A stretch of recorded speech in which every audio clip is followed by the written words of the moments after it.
Y'all, I can't be the only one that feel like this or has ever said this to themselves.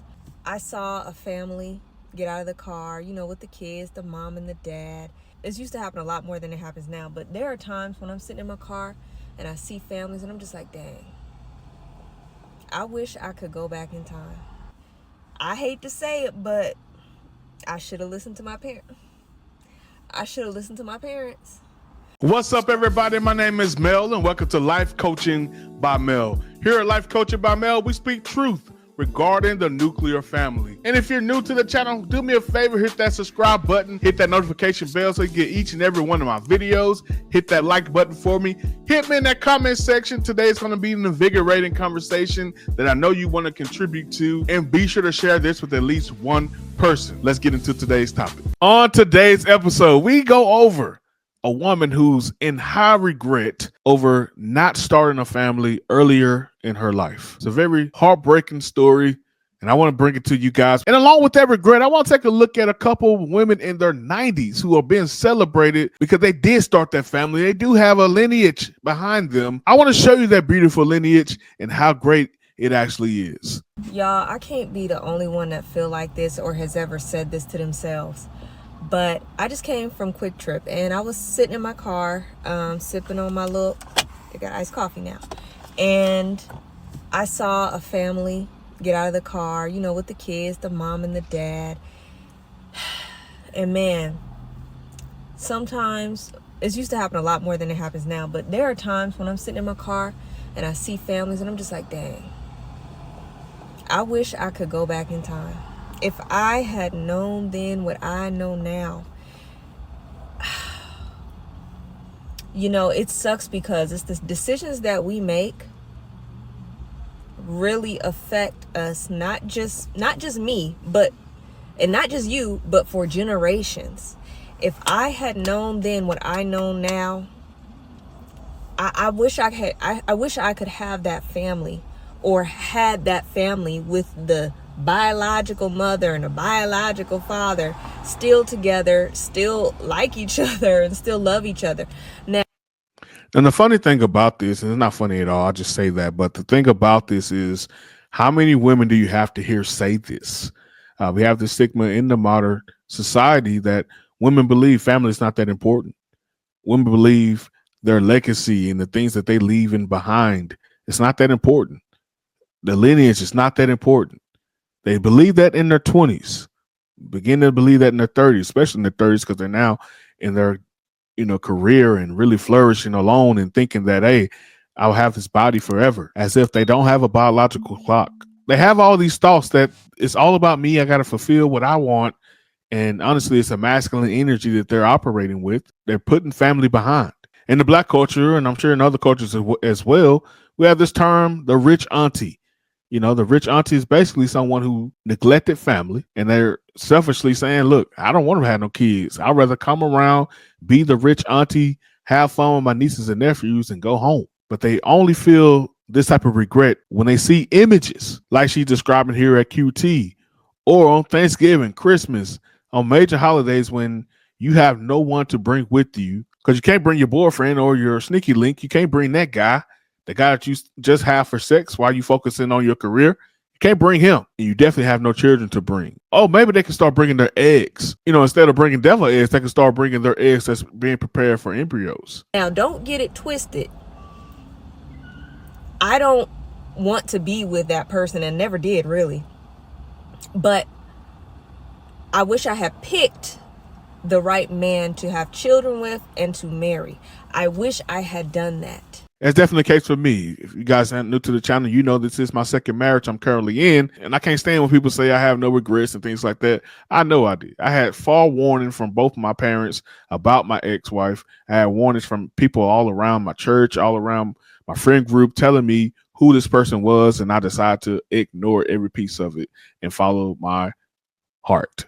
And that was the dumbest thing for me to do.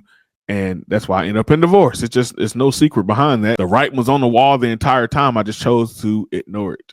And really, I hate to say it, but I should have listened to my parents. I should have listened to my parents. They was right, y'all. They was right in the mud. I know some of y'all young folks may be looking up here, you don't know what you're talking about. He's different or she's different. No, they not. No, they not. They not different. And your parents know. They can look in their, if your parents, any halfway judge of character, if they look in their eyes, they're going to be like, nope. They can tell by the way. They right. It's so true because my mom was so spot on about my ex-wife, and I always say, she's so spot on because it reminded her of her. Oftentimes that's what happens with parents. They see themselves, they see where they were, they see the mistakes they made in that person. I already know my daughter can't marry me. Like when she bring me home, I'm gonna say no. Matter of fact, hell no, you can't marry me, especially the me I was 10 years ago. So it's so hard, it's so difficult to get in the mind of a 20-year-old and help them to understand what the inevitable will be. So you kind of just got to let them see it and hit the wall for themselves. But all you're thinking about as a parent is just the lost time based on dealing with this person for far too long. I know you don't want to hear it. 99% of the time, they right. And you will cry tears if you don't listen. Understand, you going to be sorry, baby. You're going to be sorry later. You're going to be crying. Sliding down the wall. Sorry. But man, if it makes me sad at times. But I understand that the decisions I made, it must stop with me. And I have to pray for my children that whatever generational stuff going on, it may start with me, but it's going to end with me. I love that. That's the same declaration I've made in my life. I have so many generational curses that's been passed down to me, generational issues, things that I've seen through my family, either with my own eyes and things I've learned over time that they struggled with.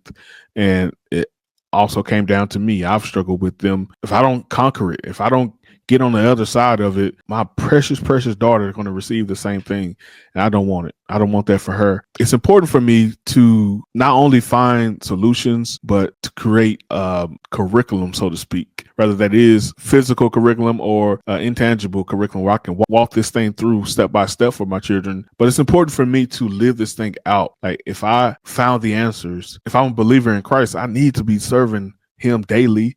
And the best way you can serve him is by being obedient and living a life that's unashamedly before God and compel people to Christ and things of that nature with your life. Even if you never say a word, you are living your life in front of people. And that's the biggest compliment I could probably ever receive from my children is that, Dad, I see God through you. I see God through the life that you're living, through your humility, the way that you are trying to live above reproach, all those things that come with a life of Christ. I want that compliment from my children. And that starts with digging into those things of the past and realizing there's certain things I have no control over, but there's other things I do. What do I need to do to make sure that I'm not repeating the issues of my parents? And the same thing cannot continue down in generations. I can't have it. So I have to take those steps, those proactive steps to stop it right in its tracks. I made bad decisions, but you know what? I'm going to try my darndest to make sure that my children don't make those same bad decisions. Also, don't get it twisted. I wasn't the only one that made a bad decision at all. Okay, it takes two to tango. It's great accountability. I appreciate her for saying that. Okay, two. But on my part, I can only speak for me. On my part, on my decision, I should have listened to them from freaking day one. But you know what? I'm not the type to live in the past. Just sometimes you see certain things and you reflect like, dang, if I had only did this, if I had only listened, if I had only not did that, or if I had only, it's something inside just be like, ah. But if I hadn't gone through what I went through, if things didn't turn out the way they turned out, I wouldn't be who I am, and I wouldn't have anything to tell my children. I wouldn't be able to tell them no life lessons because, hey, I know how this is going to turn out because I did it, or I didn't do that, and so it's just how it has to be. But What are some of y'all regrets? I will say I don't really live by that decree there at the end. I don't really agree with that. I would rather learn from someone who has had a streak of successes than someone who is struggling and had some regrets. I think that kids can learn from someone who doesn't have a lot of negative experience in certain areas. We look at my wife and I have a ton of experience in certain areas, and and she doesn't, and that's a beautiful thing. I think sometimes she wishes she has more. I say, nah, I like the way you have it because it's going to be like a yin and yang ordeal with us when it comes to raising our children. But I like her overall message, her overall speech here. She's been open, she's been transparent about the regret she has, and I think it's good to look back and say, I do regret that. I wish I had done things different. Yes, it could have made you a different person, but that different person could have been just as good, maybe even better equipped in telling your children what you specifically did to avoid certain pitfalls in this world. So there's nothing wrong with that. And speaking of that, I have two videos of two 90-year-old plus women who did do it, quote unquote, the right way, who did do it in the way that this lady regrets not doing it. They actually got married at a young age, and now they have a lineage of people that's celebrating them. Let's start with this video here. It's a family that's joining together and creating a lifelong memory.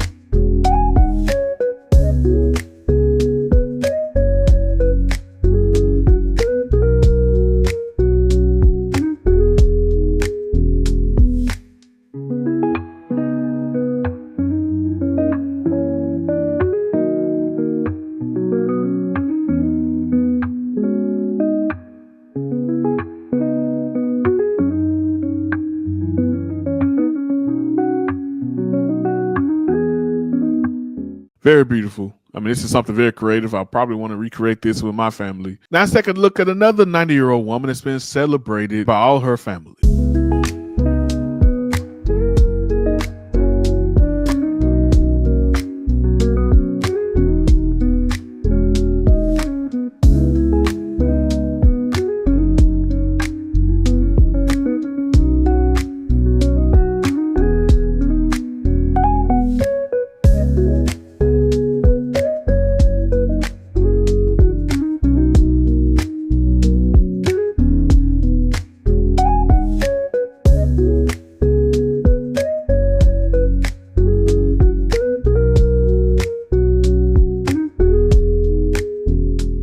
Another beautiful family. Now, for the women out there who are constantly saying that family doesn't matter or family isn't for you, you're in your 30s, you're in your early 40s, you're saying, look, I'm good. I have my career, making over $100,000 a year. I made this far without children. Why would I want them now?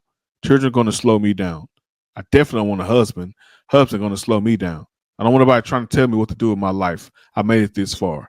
When you see those images of the legacy and the lineage that these women have built, what does that mean to you? I talk about my grandmother often on this channel. I talk about her so often because I don't have to look far for a blueprint on marriage and a blueprint on raising children. My grandmother recently celebrated what would have been 62 years with her husband, but my grandfather has passed away. My wife and I took her to see him or see his gravesite, and that means the world to her. She grieves in her own way. But the most beautiful thing about my grandmother is she's the most loved person I know. And the reason she is the most loved person is because she gives the most love. She actually cares about everyone in her family's life. Family is everything to her. It's beautiful to see her get celebrated by others, by loved ones, because people want to be in her life.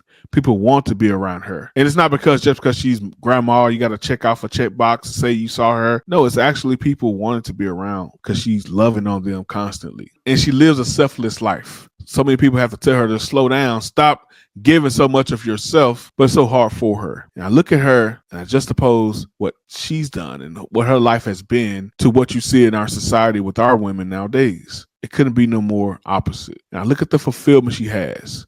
When I talk to her, she says, I don't have much longer here, but I'm so happy. I'm so fulfilled. And I'm going to live my life as a happy, fulfilled woman until I take my last breath. Just want to encourage any woman watching this, any person watching this, that you have chosen the life of singleness. There's nothing wrong with being single. I want to ask you to examine the reasoning behind that. Is it from a place of fear? Is it from a place of selfishness? There is a time and place for everything. It's a time and place to be selfish. But I don't know you, but I love you enough to say that I don't want you sitting in a QT parking lot, seeing families pass by and living in that regret. There's opportunity in front of you. Execute it before it's too late. Love you guys. Thank you so much for watching this video. If you're new to the channel, hit that subscribe button and notification bell. Hit the like button for me. Hit me in the comment section.